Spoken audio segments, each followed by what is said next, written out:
si podemos nosotros darnos cuenta de que hay dos personas nada más en el mundo entero, dos líderes en el mundo entero que están resistiendo la agenda global. Por un lado está el presidente Trump, que le han declarado la guerra y que por todos los medios van a hacer lo imposible para poder impedir que él se reelija.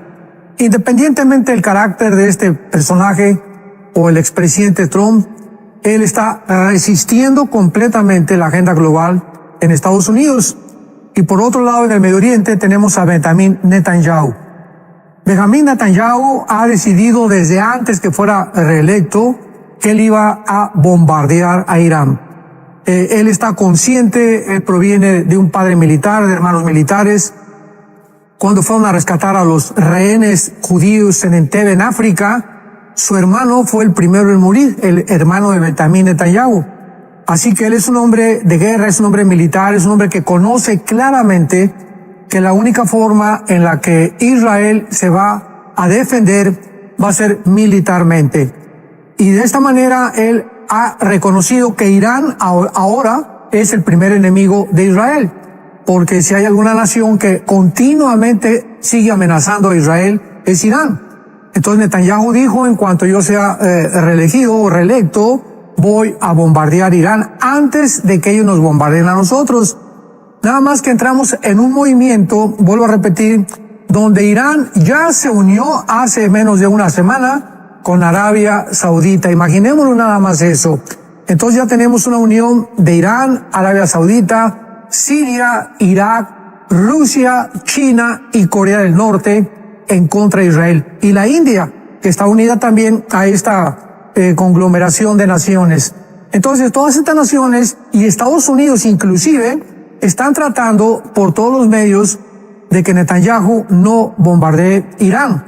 Ahora, los iraníes, o Irán, que es la primera nación en financiar el terrorismo a escala internacional, como Hezbollah, Hamas, los Yehudas o los Yudis de Yemen, etcétera, etcétera, Hamas de la Franja Palestina, están envalentonados porque al darse cuenta que ya Arabia Saudita se unió a ellos, que Rusia y China los apoyan, pues lo acabamos de ver en estos últimos días, semanas, que han comenzado a lanzar cientos de misiles desde Líbano, que es uno de los centros de operaciones del grupo terrorista Hezbollah, y desde la Franja de Gaza. Están mandando misiles a Israel de una forma descarada. Israel lo único que está haciendo es con los escudos de hierro que él tiene, ¿verdad?, para antimisiles, detener el máximo de misiles que sean posibles. Entonces ha creado una tensión tremenda y vemos que de alguna u otra manera va a aumentar esta presión contra Israel y va a aumentar y va a desembocar en una guerra. Posiblemente la guerra que se profetizó en el Salmo 83, porque antes de la invasión que encontramos en Ezequiel 38 de las naciones musulmanas dirigidas por el rey del norte, tiene que haber una guerra anticipada de los árabes. Es el principal círculo que rodea a Israel. Así que vamos a ver solamente con el tiempo en que va a acabar esto. Claro que no nos encontramos en la tribulación, como lo vamos a mostrar en esta mañana en este estudio, pero estamos al borde ya de que todo esto termine, de que la iglesia sea sacada del mundo y que las profecías bíblicas que se cumplieron tanto en el Antiguo Testamento como en el Nuevo Testamento continúen cumpliéndose, para que nosotros como pueblo de Dios permanezcamos alertas y estemos completamente buscando a Dios con todo nuestro corazón, buscando nuestra comunión con Dios con todo nuestro corazón, porque es el tiempo de buscar a Dios. Así es, y creo que más que nunca el consejo, ¿verdad?, que se da en el salmista también acerca de orar por la paz de Jerusalén. Creo que como iglesia también es un buen consejo, doctor Alducin, y obviamente mantener esta oración, mantener a Israel, a Jerusalén, todo lo que sucede allá en Medio Oriente en nuestras oraciones, porque definitivamente todo lo que pase ahí afecta sí o sí al mundo entero. Exacto. Así es, exactamente, ¿verdad? Israel, dice en Ezequiel 5 que es el ombligo de Dios.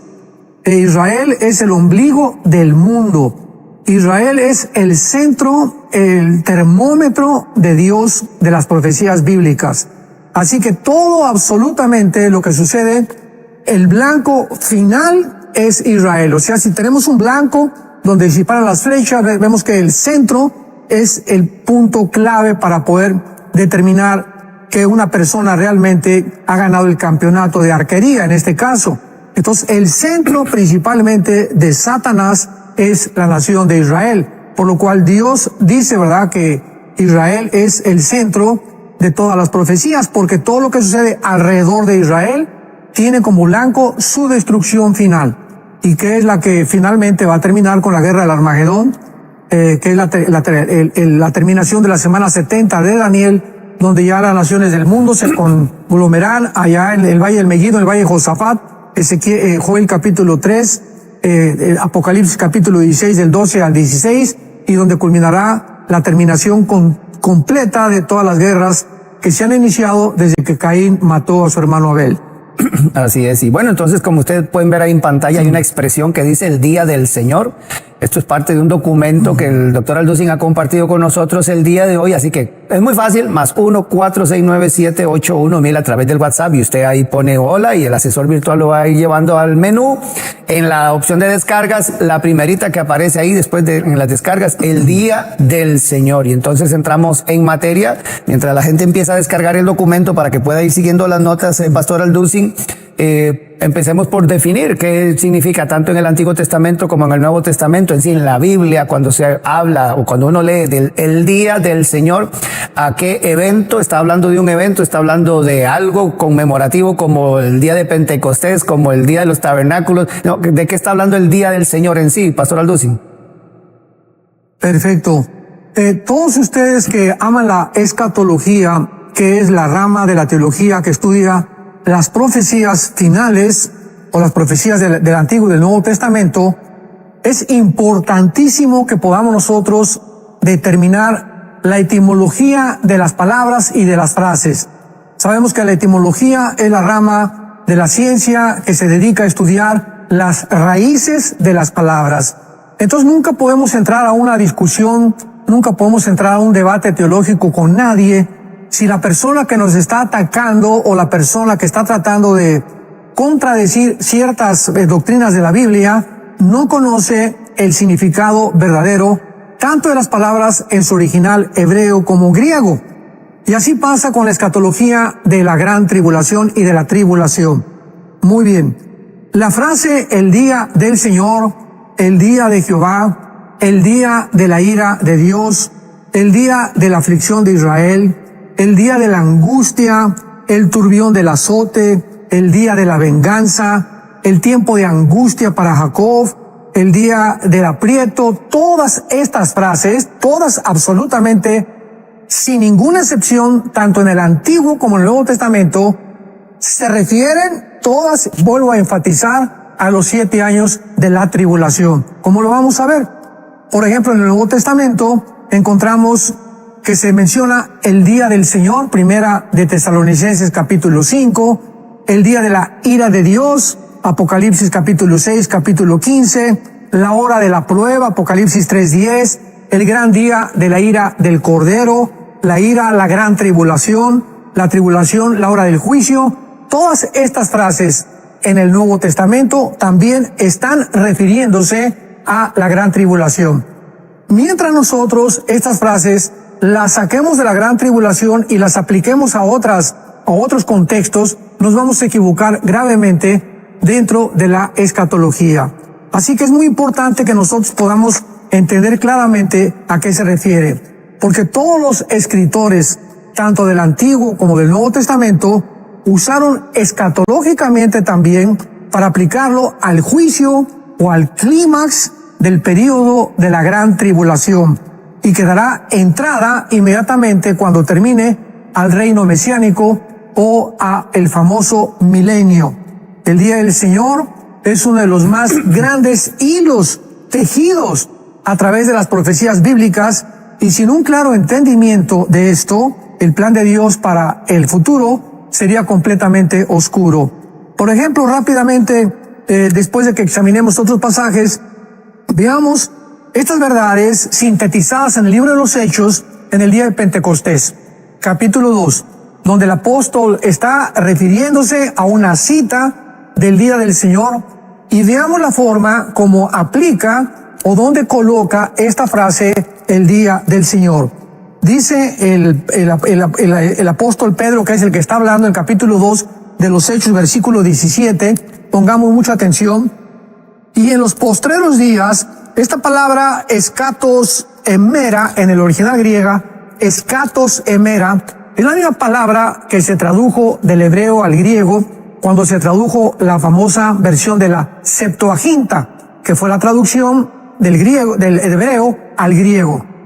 En el Antiguo Testamento es la palabra acharit yom, que significa postreros últimos días, y que en todo el libro de Daniel, en todos los capítulos de Daniel, donde se hablan profecías o visiones del futuro, se usa la palabra escatos yom, y aquí se usa la palabra escatos emera. Así dice Pedro, en los postreros días, o sea, en los últimos días, hay que tener en cuenta esto: derramaré de mi espíritu sobre toda carne. Aquí está citando una profecía de Joel. Vuestros hijos y vuestras hijas profetizarán, vuestros jóvenes verán visiones, vuestros ancianos soñarán sueños. Y de cierto sobre mis siervos y sobre mis siervas, en aquellos días, derramaré de mi espíritu y profetizarán. Ok, hasta aquí este momento se cumplió en el día de Pentecostés, con el derramamiento del Espíritu Santo, como dice, sobre toda carne. ¿Qué significa esto? Que ya no era simplemente sobre los judíos, sino que ahora Dios iba a hacer una obra asombrosa, milagrosa. El Espíritu Santo sería también derramado sobre los gentiles, porque sabemos que el tiempo de los gentiles comenzó 600 años antes de Cristo, con la cautividad de los judíos en Babilonia por el rey Nabucodonosor. Entonces, aquí Pedro está citando el día de Pentecostés, algo que estaba en el libro de Joel, que más tarde vamos a leer. Pero notemos nosotros la otra parte de la profecía, versículo 10 y versículo 9, que ya tiene que ver con el final de los tiempos. Y daré prodigios en el cielo y señales abajo en la tierra, sangre y fuego, vapor de humo, el sol se convertirá en tinieblas y la luna en sangre antes que venga el día del Señor. La primera parte de esta profecía se cumplió hace 2000 años y se sigue cumpliendo durante todo este tiempo de la gracia, o esta dispensación de la gracia, con todos los gentiles que están recibiendo el Espíritu Santo. Pero Pedro cita la última parte diciendo: daré prodigios en el cielo y en la tierra, que se complementa con Mateo 24, 28 y 29, que está hablando de la segunda venida de Jesucristo. O sea, la segunda parte de esta profecía de Joel se cumple antes de la venida del Señor. ¿Cuál es esta antes de la venida del Señor? El tiempo de la tribulación. Así pues, vemos claramente que la relación y la convergencia entre los profetas del Antiguo Testamento y los apóstoles de Jesucristo fueron inspirados por el Espíritu Santo y no podían más que unos con otros complementarse para trazar bien la palabra de verdad. Entonces, el día del Señor como tal, doctor Alducin, usted lo pone aquí como el día justamente de la segunda venida, o está hablando exactamente de todos los acontecimientos que se unen, como lo está mencionando usted aquí en la profecía, de que el sangre, fuego, vapor de humo, el sol se convertirá en tinieblas, la luna en sangre, antes dice que venga el día del Señor. Entonces, ¿cómo se acomoda? Entonces, justamente previo, ¿es la segunda venida del Señor entonces esto? Sí, el día del Señor, el día de Jehová, el día de la ira, el tiempo de angustia para Jacob, repito, todas estas frases que usé al principio, todas están relacionadas con un periodo de 7 años, que es las 7 años de la tribulación. En estos 7 años de la tribulación es el día del Señor, es el día del juicio, es el día de la ira, es el día del tiempo de angustia para Jacob. Es la tribulación que Jesucristo mencionó, que Pedro está mencionando antes de la venida de Jesucristo. El día del Señor son estos 7 años de juicio, el día de la ira del Cordero, que se inicia con los 7 sellos. Así que esto es muy importante que nosotros recordemos. Siempre que veamos esta frase, o que se repite intercambiablemente de diferentes maneras en el Antiguo como el Nuevo Testamento, se refiere a los 7 años de la tribulación, a ningún otro periodo, porque es hasta estos 7 años de la tribulación, que son los 21 juicios, las 7 sellos, las 7 trompetas y las 7 copas del libro del Apocalipsis. Cuando Dios descarga su ira sobre un mundo pecador, donde los judíos durante ese tiempo se van a convertir al final y reconocerán Romanos 11, 25 y 26 a Jesucristo, es Zacarías 12, Zacarías 14, y lo recibirán como su Mesías. Así que todo esto es muy importante porque es como un rompecabezas.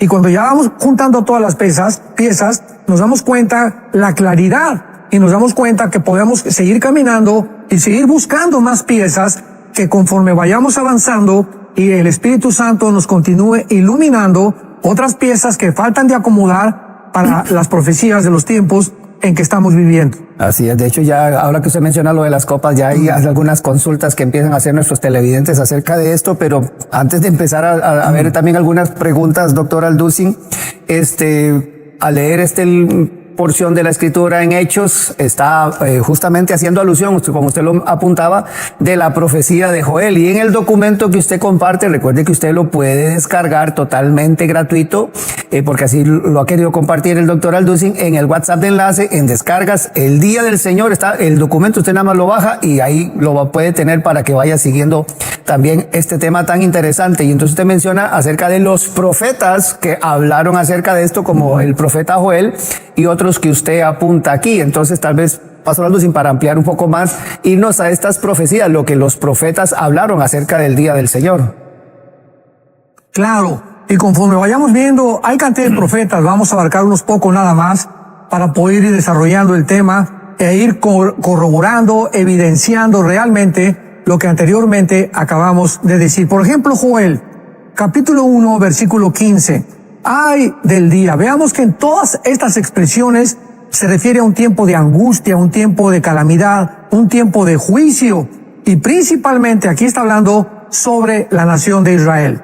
Ay del día, porque cercano está el día de Jehová, y vendrá como destrucción por el Todopoderoso. Este día, esta época, porque la palabra día, yom, en el hebreo, y emera en el griego, se usa no solamente para 24 horas, sino también, dependiendo del contexto, para periodos mucho más largos. Aquí está hablando no solamente un día de 24 horas, sino de un tiempo de destrucción que vendrá. Más adelante, capítulo 2 de Joel, versículo 1, tocad trompeta en Sión y den alarma en mi santo nombre. Nada de esto ha sucedido. Nada de esto ha sucedido. Seguimos viendo claramente que es hasta el Acharit Yom, o sea, hasta el final de los tiempos. Tiempo también a todos los moradores de la tierra, porque viene el día de Jehová, porque está cercano. Ahí se está profetizando, ¿verdad?, como algo futuro. Versículo 11, capítulo 2 de Joel. Y Jehová dará su orden delante de su ejército, porque muy grande es su campamento, y fuerte es el que ejecuta su orden, porque grande es el día de Jehová, y muy terrible. ¿Quién podrá soportarlo?, pregunta Joel. Y luego lo encontramos en el capítulo 2 también, versículo 31, que fue lo que citó el apóstol Pedro en Pentecostés. El sol se convertirá en tinieblas y la luna en sangre antes que venga el día grande y espantoso de Jehová. Vemos todos estos adjetivos: terrible, espantoso, día de oscuridad, tiempo de angustia, un tiempo en el que tiene que ser forzosamente futuro y que corresponde a los apóstoles de Jesucristo del Nuevo Testamento. Así que todo esto que nos menciona Joel, ¿verdad?, pues es una frase que corrobora lo que hemos acabado de cimentar. Y todos estos eventos, por ejemplo, en Joel 2, 28 al 31, después de esto derramaré mi espíritu sobre toda carne, que es la profecía que citó Pedro. Todos estos se cumplieron parcialmente, porque cayó el Espíritu Santo, fue derramado sobre gentiles y judíos, pero falta, como dice, después, antes de que venga el día del Señor, que termina el día del Señor, comienza con la tribulación y termina con la gran tribulación, con la segunda venida de Jesucristo. El día del Señor ya no se extiende hacia el milenio.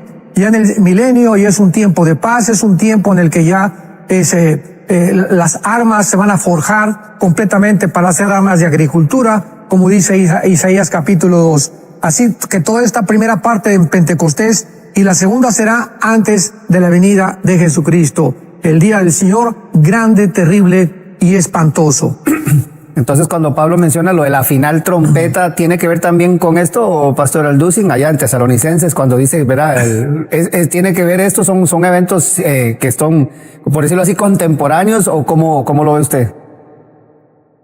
Sí, es importante también esta pregunta, Roger, porque cuando en 1 Corintios 15, 31 al 33, Pablo está citando, he aquí os digo un misterio, que no todos vamos a morir, pero todos vamos a ser transformados.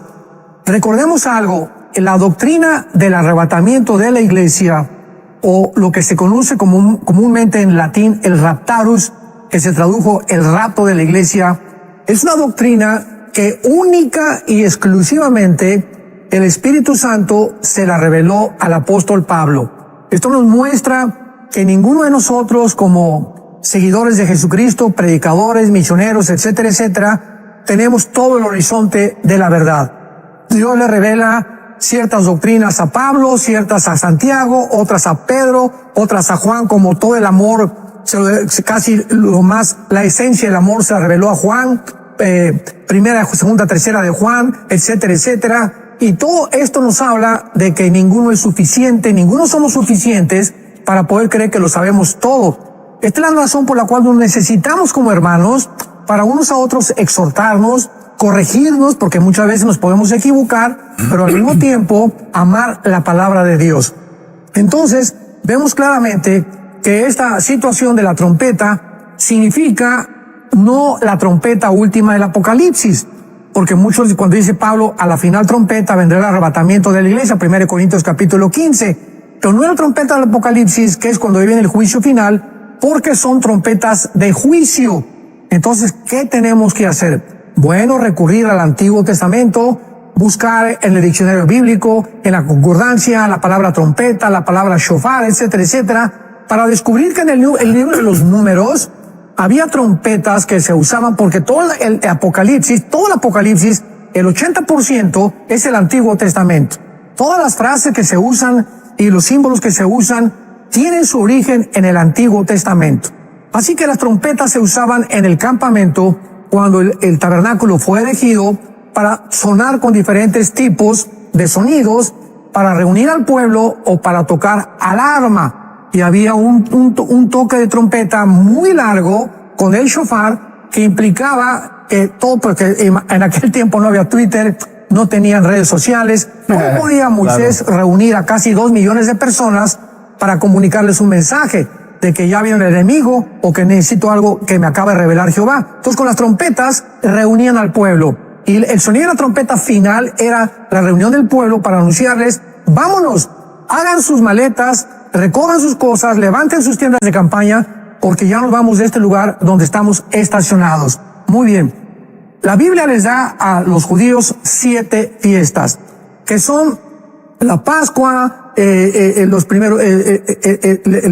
primeros frutos, Pentecostés, el arrepentimiento de pecados, viene después las trompetas, viene Yom Kippur y tabernáculos finalmente. Entonces se cumplieron 4 fiestas cuando Cristo vino. Todas estaban relacionadas, todas. Pascua, el arrepentimiento de pecados, que es el dolor del pecado después de la muerte de Cristo. Los primeros frutos, que representa la primera cosecha que Cristo se levantó. Pentecostés, que es el derramamiento del Espíritu Santo, se cumplieron en la persona de Cristo. Faltan 3 fiestas. Y estas 3 fiestas, ¿cuál es la que sigue? La fiesta de Rom Shevuah, que es, o la de Rosh Hashanah, que es el día o el principal día o la cabeza del día del año de los judíos, que es la fiesta de las trompetas.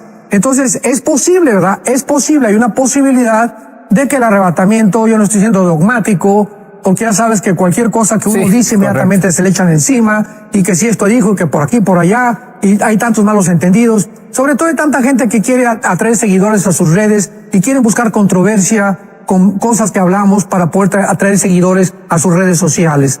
Entonces tenemos que tener mucho cuidado para poder definir los términos, vuelvo a repetir, y la fiesta de las trompetas es una posibilidad de que tal vez en esa época, entre septiembre y octubre, venga el arrebatamiento de la iglesia. Entonces, ¿a qué trompeta se refería Pablo?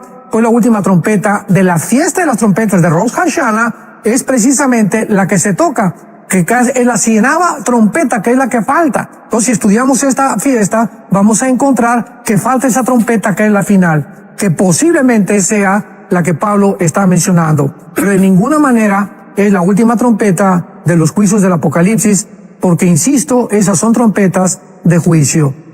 Excelente, muy amplio. Y recordar entonces que también el documento del que estamos hablando está justamente allá en el WhatsApp de Enlace, en descargas. El primerito está el documento del Día del Señor, para que usted lo tome y pueda ampliar sus estudios y tomar notas. Definitivamente que es muy interesante. A partir de mañana este programa estará también en la plataforma de Enlace Plus y usted podrá una y otra vez verlo, pausarlo, poner mucha atención a todo lo que se va diciendo para que también haga sus notas y sus estudios. Así que también le agradecemos por eso.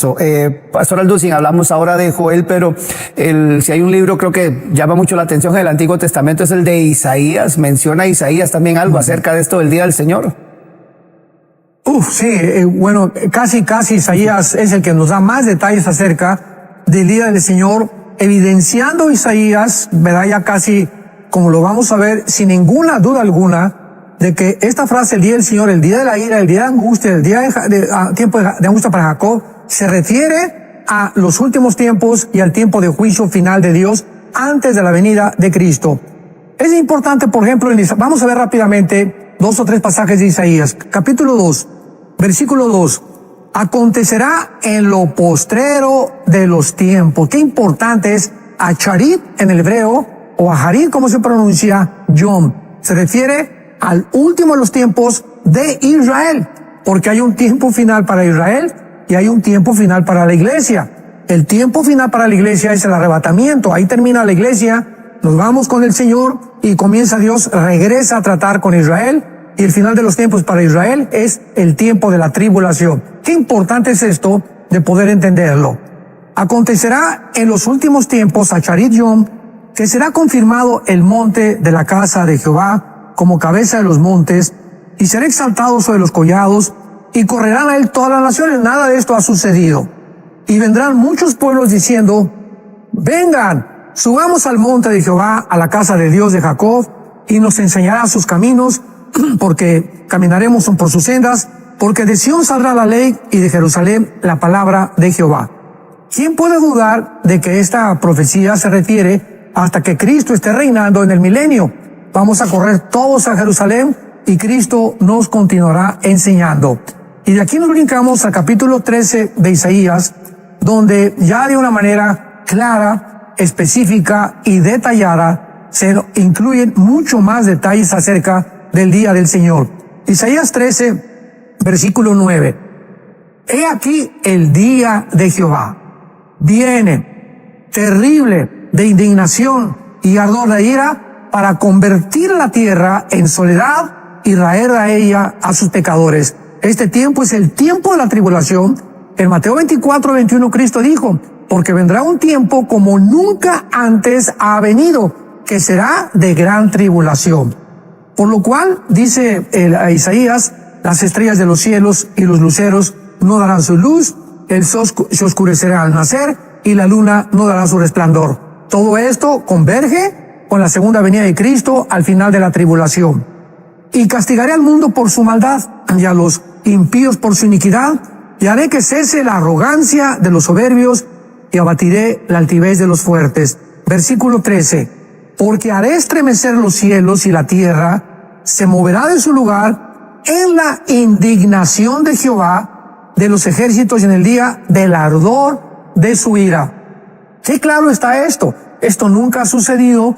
Esto es un tiempo futuro de juicio que solamente se menciona y se complementa en el libro del Apocalipsis con los 21 juicios de Dios que caerán sobre el mundo. Y finalmente, ¿verdad? Pues dice Isaías en el capítulo 13 también, versículo 19, que será el tiempo en que Babilonia caerá completamente como Sodoma y Gomorra. Babilonia o Irak, que es, Babilonia es el Irak, la nación de Irak, en el tiempo moderno, no será jamás habitada, dormirán ahí las fieras, en sus palacios aullarán hienas y chacales, que complementa Apocalipsis capítulo 18, cuando caiga la Babilonia comercial, que es la que está hablando Isaías 700 años antes de que Juan escribiera el Apocalipsis, se refiere a que esta ciudad comercial que se levantará ahí en Irak y se convertirá en el centro comercial y en los cuarteles generales del anticristo antes de que él mueva, en Daniel 11, 40 al 45, su tienda de campaña o sus habitaciones a Jerusalén. Porque de Babilonia el anticristo se va a cambiar a Jerusalén, ahí traiciona a los judíos y ahí se vienen todas las naciones, tal vez muchos se van a oponer como Egipto y Libia y Etiopía, dice ahí en Daniel 11, 40 al 45, se van a oponer al anticristo, él va a destruirlos, Daniel capítulo 7, y entonces vendrán los reyes del oriente, que tal vez serán muchas naciones del Medio Oriente en contra del anticristo o para tratar de destruir a los judíos en la guerra del Armagedón. Wow, impresionante. Otro de los profetas que usted menciona aquí, doctor Alducin, bueno, hay varios, en el documento hay varios, por eso usted tiene que tenerlo y descargarlo, pero otros de los a los que usted quiere llamar un poquito la atención es acerca del profeta Zacarías, que habla Zacarías justamente acerca de este tiempo, del día del Señor. Bueno, Zacarías es uno de los profetas que más detalles también dio juntamente con Isaías.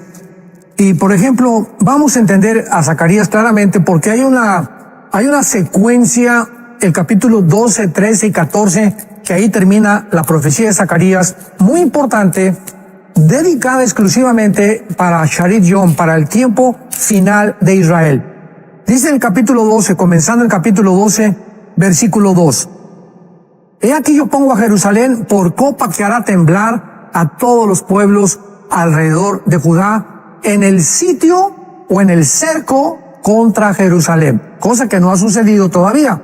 En aquel día pondré a Jerusalén por piedra pesada a todos los pueblos, todos los que la cargaren serán despedazados, bien que todas las naciones de la tierra, no solamente los árabes, todas las naciones de la tierra se juntarán contra ella. Y en aquel día, dice Jehová, heriré con pánico a todo caballo. Vemos claramente que aquel día es el final, cuando las naciones se reúnan en la batalla del Armagedón.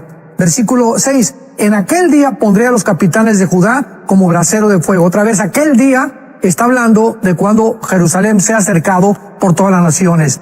Versículo 8. En aquel día Jehová defenderá al morador de Jerusalén.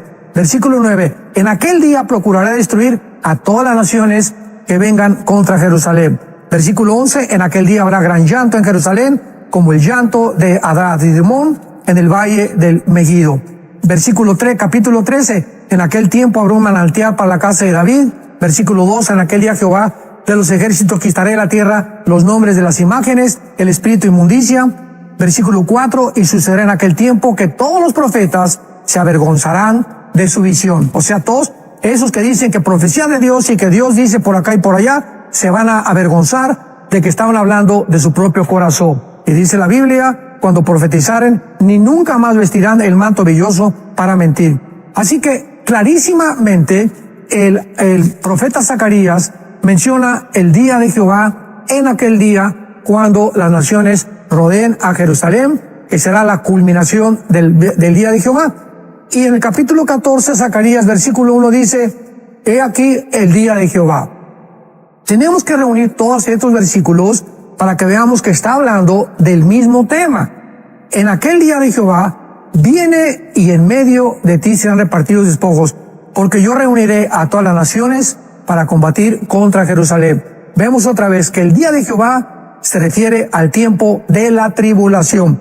Versículo 4, y se afirmarán sus pies en aquel día, que es la culminación del día de Jehová, cuando Cristo descienda sobre el monte de los olivos, se haga un valle como una cruz, de oriente a occidente, de norte a sur, y entonces Jesucristo baje con todos nosotros y con todos sus ángeles, Apocalipsis 19, para establecer su reino milenial. Versículo 9 termina diciendo Zacarías 14:9, y Jehová será rey sobre toda la tierra en aquel día. Jehová será uno y uno su nombre. Así que vemos nosotros con el profeta Zacarías finalmente de qué forma el día de Jehová, el día de la ira terrible, espantoso, el día del Señor por el apóstol Pedro en primera de Tesalonicenses. Permítame leerlo rápidamente para poder ya cerrar con llave esto. El apóstol Pablo, primera de Tesalonicenses capítulo 5, pero acerca de los tiempos y de las ocasiones, no tienen necesidad, hermanos, de que yo les escriba, porque ustedes mismos saben perfectamente que el día del Señor vendrá como ladrón en la noche. ¿A qué se refiere Pablo con el día del Señor? Vamos y escuchemos. Que cuando digan paz y seguridad, vendrá sobre ellos. Cuando digan ellos, o sea, no la iglesia, cuando digan ellos paz y seguridad, vendrá sobre quién? Sobre ellos. No a la iglesia a la que le está hablando. Vendrá sobre ellos, sobre el mundo. Destrucción repentina, como los dolores de la mujer encinta, y no escaparán. Pero ustedes, hermanos, ahora nos habla a nosotros, a los cristianos, no estamos en tinieblas, para que aquel día nos sorprenda como ladrón. Porque somos hijos de la luz, no somos hijos de las tinieblas. Y dice el versículo 9, porque no nos ha puesto Dios para la ira. O sea, la más claridad no se puede mencionar, tanto del Antiguo como del Nuevo Testamento, que seremos libres del día del Señor. Es el día de la ira, es el día terrible de confusión, de tinieblas, y seremos, dice Apocalipsis 3:10, seremos librados de la hora de la prueba que vendrá sobre el mundo entero. Dios no nos ha puesto para que atravesemos este día, este periodo de 7 años de la tribulación, sino para alcanzar salvación por medio de nuestro Señor Jesucristo. Amén, así es. Y en el documento usted menciona algunos otros profetas, como Abdías, como el caso de Amós y otros que usted también lo puede descargar, ya sabe, totalmente gratuito para que lo tenga y pueda ver estas notas, los pasajes y todos los comentarios que el doctor Alducin está haciendo. Pastor Alducin, hay también algunos hermanos que están con algunas consultas y sobre todo en torno a esto, ¿verdad? Dice aquí don Aradisaí desde Ecuador. Dios le bendiga, doctor Alducin. Dice, según se está secando el río Éufrates. ¿Es parte ya de esto, de las copas que derramarán los ángeles? ¿Tiene usted alguna información al respecto, pastor Alducin? Sí, definitivamente. Dice en Apocalipsis que cuando vengan los reyes del Oriente, ahora bien, se ha mencionado claramente que los reyes del Oriente se refieren a China. Aun cuando puede formar parte, sabemos que China está en el Asia Menor y en el Asia Central. Y el Oriente pues abarca siempre bíblicamente entre el río Éufrates y el río Tigris, que atraviesa por casi toda la nación de Irak y de Siria, dividen lo que es el Medio Oriente, o lo que se conoce como la Mesopotamia, que significa entre dos ríos, precisamente entre el Tigris y el Éufrates.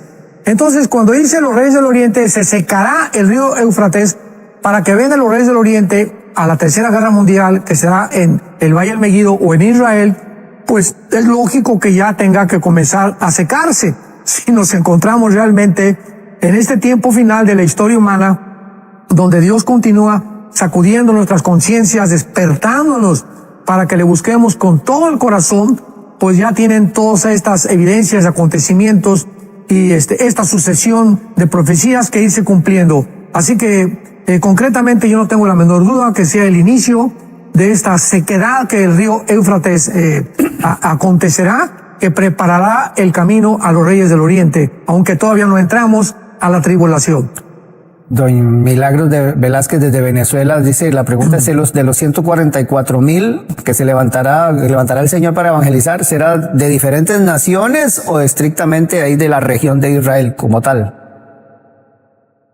Sí, si leemos bien Apocalipsis 7, dice la Biblia en el versículo 5 de Apocalipsis 7, de la tribu de Judá, de la tribu de Rubén, de la tribu de Aser, de la tribu de Manasés. Algo que es importante de recordar es que 700 años antes de Cristo, 10 tribus del norte fueron llevadas cautivas a Siria.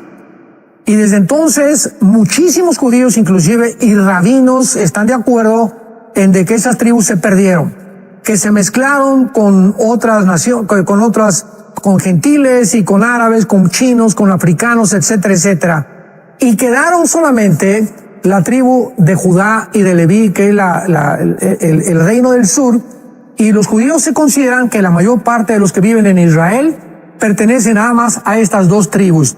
Y cuando en el Apocalipsis encontramos otra vez la reunión de las 12 tribus, nos damos cuenta que solo Dios sabe quién pertenece a cada una de estas tribus. Y si el Espíritu Santo escogió nombrar a 12,000 judíos, dice aquí, de la tribu de Judá 12,000 sellados, de la tribu de Rubén 12,000 sellados, y menciona las tribus, pues tienen que ser las tribus de Génesis capítulo 49, que son las tribus que descendieron de Jacob, que Jacob bendijo, ¿verdad?, antes de morir.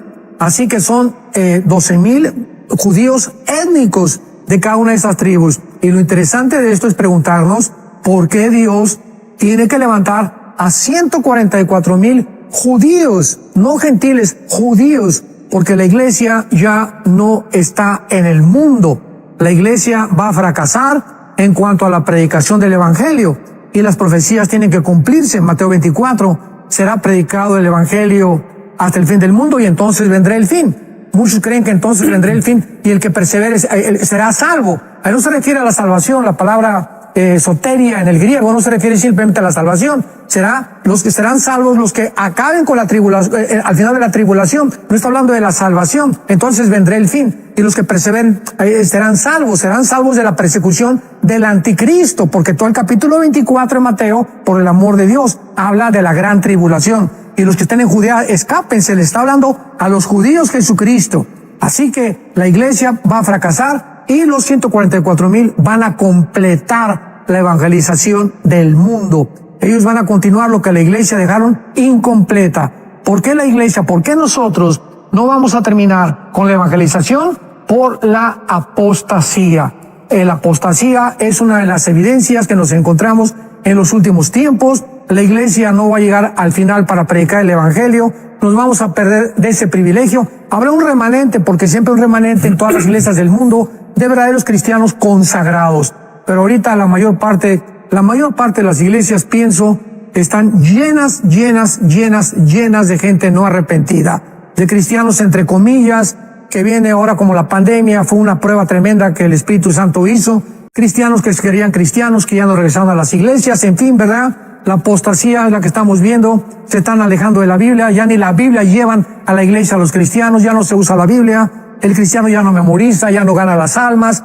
Va a haber una sorpresa impresionante cuando venga el rapto, al descubrir millones de personas que creían que eran cristianos, que nunca fueron nacidos de nuevo.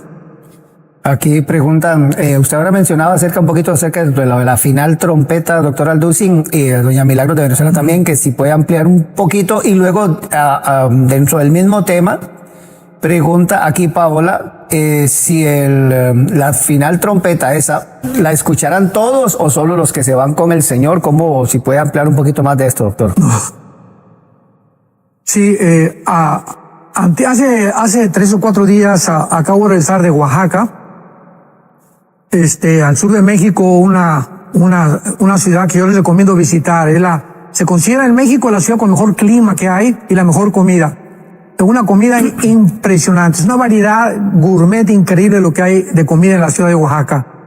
Y alguien me preguntó, un pastor, acerca de las señales de los últimos tiempos, y le conté en el aeropuerto, ya que me venía a casa, y me dice, ¿qué evidencia me puede usted dar ya de los últimos tiempos?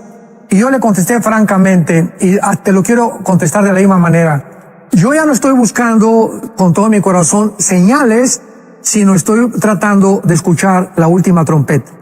O sea, ya las señales están abundantes por todos lados. Hemos hablado tanto de las señales, que hay evidencias de que nos encontramos en la última generación, al final de la historia, el día del Señor se acerca, etcétera, etcétera, y ya estamos buscando el sonido de la trompeta. Este sonido no lo van a oír desde luego los que no son cristianos, sino simplemente nosotros.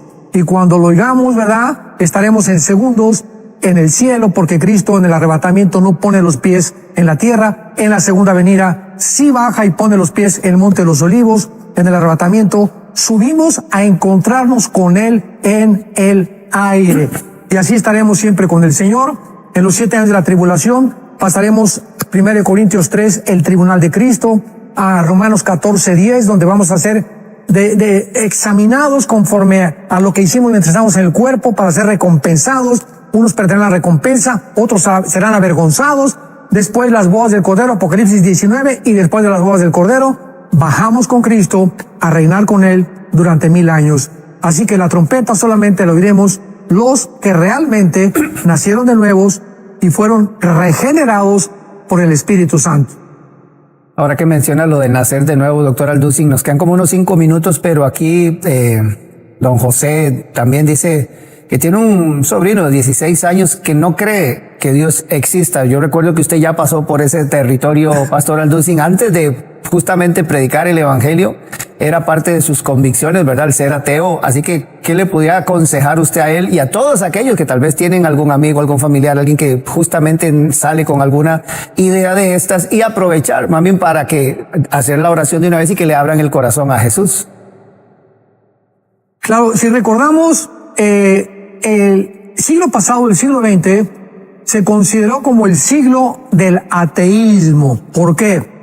Bueno, antes del siglo XX, recordemos esto, ustedes que dicen que el ateo es más intelectual que la persona cristiana. Los más grandes científicos antes del siglo XX eran cristianos. Blaise Pascal, Isaac Newton, Pasteur, el mismo Alberto Einstein dijo, Dios no juega a los dados con el universo, etcétera, etcétera. Pero vino la tecnología del siglo XX, vino Friedrich Nietzsche, el padre del ateísmo por excelencia en el siglo XX, diciendo, Dios está muerto. ¿Cómo acaba Friedrich Nietzsche? Acaba en un hospital psiquiátrico completamente loco y se volvió homosexual. ¿Cómo acabó Bertrand Russell, otro ateo de los 50 que dijo que realmente él no creía en Dios? ¿Por qué? Porque en su vida moral llevaba varios matrimonios y vivía con su amante. Y así vemos nosotros a todos estos Hitchens, Sam Harris, que han muerto, ¿verdad? Y que se han proclamado ateos. ¿En qué vaciedad viven tan profunda? Ahora bien, viene ahora la tecnología del siglo XXI que supera a la del siglo XX, y la misma tecnología, cuando descubren la ADN en 1954, la mayor parte de los ateos renuncian al ateísmo al descubrir que en cada célula de nuestro cuerpo hay el ácido desoxirribonucleico, que es el ADN o el DNA en inglés. Esta célula o este ADN es un código que cada célula tenemos con una información inteligente escrita.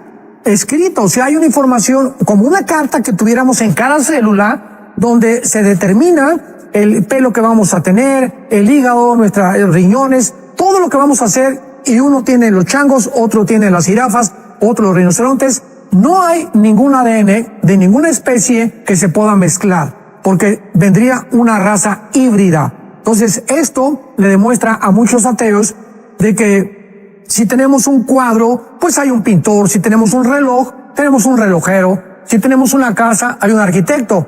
Hay un efecto físicamente y científicamente hablando de un efecto que toda causa tiene un efecto. Toda causa tiene un efecto. Entonces, ¿quién fue el efecto? ¿Quién fue la causa que propagó o propició que el universo explotara, como dicen los ateos, en el Big Bang? ¿Quién fue detrás de esta explosión? Por el amor de Dios, la materia no produce el pensamiento. Entonces, mientras más avanzamos y más descubrimos, es una imposibilidad filosóficamente ya sostener que una persona sea atea. ¿Por qué? Rápidamente, porque una persona que me dice, bueno, yo no creo en Dios ni creo en nada, simplemente le digo, te estás contradiciendo filosóficamente, porque al decir, yo no creo que hay un poder superior que podamos someternos para obedecer y que Él haya regido nuestro destino, para mí no existe. En ese momento esa persona se convierte en Dios. Me está diciendo una persona atea, es que yo soy para mí Dios. Yo hago mis leyes, yo hago mis mandamientos, yo determino lo que es bueno y lo que es malo, porque no me someto a ninguna deidad ajena a mí. Entonces, filosóficamente, no se puede decir, soy ateo, o sea, soy sin Dios, porque una persona se contradice y ella se convierte en Dios. Así es, entonces aprovechemos, doctor Alducin, nos queda un par de minutitos, pero para hacerle la invitación a la gente que nos está viendo y que tal vez ha querido luchar contra Dios y más bien se le abre la puerta para que justamente cuando todos estos acontecimientos sucedan, saber que vamos a disfrutar con Él de la gloria allá en la patria celestial. Pastor Alducin, entonces hacer la invitación. Claro, realmente por la falsa mentira de Satanás desde el huerto del Edén, serán como dioses, así terminó la humanidad. Ahorita los de la Agencia Global, Movimiento Económico Mundial, están tratando de, a través del transhumanismo, de crear una raza superior. Imaginemos nada más, vamos a crear una raza superior mejor que la que Dios creó, pues porque si venimos de la evolución y venimos de una amiba y venimos de los animales, pues es el momento que la tecnología nos puede ayudar para poder mejorar la raza humana. En eso acabó la raza humana, por eso está el mundo como se encuentra, porque hicimos a un lado al Dios creador y Padre y Dios de nuestro Señor Jesucristo. Dile a Dios en este momento donde tú te encuentras con todo tu corazón: Dios, te pido perdón por mi vida, por mi soberbia intelectual. Te necesito. Reconozco que separado de ti nunca podré hacer nada. Creo que en esa cruz, con tu sangre derramada, has perdonado mis pecados, que esa sangre era tu vida misma, que tú derramaste para que yo pudiera tener esa vida ahora resucitada dentro de mí. Creo que a los 3 días venciste la muerte, y porque creo que vives, te pido en este instante que entres a mi corazón como mi Señor y mi Salvador. Gracias, Jesús, por tan grande y eterno amor, por tu poder y por darme el perdón de pecados y la vida eterna. Siempre la corta vida que me queda, aprovecharé para vivirla, para dar testimonio de tu grandeza y de tu amor en la cruz. Gracias, Jesús, en tu nombre te lo pido. Amén.